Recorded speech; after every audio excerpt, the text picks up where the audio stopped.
Hi, it's Steve. Today we'd like to show you how to change the crisper pan on your refrigerator. It's a really easy job. Let me show you how we do it. So to do this repair, we're simply going to open the door up completely. If the old drawer is still intact, you pull that out and discard it.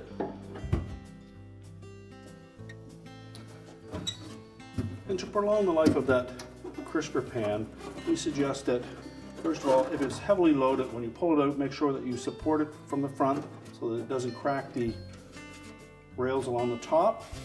Also suggest that you make sure you push it all the way in when you're done so that the door does not contact it and perhaps crack it. And to wash it, we simply suggest using warm soapy water.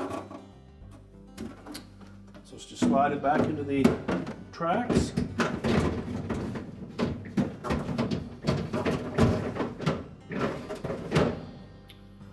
And your repair is complete.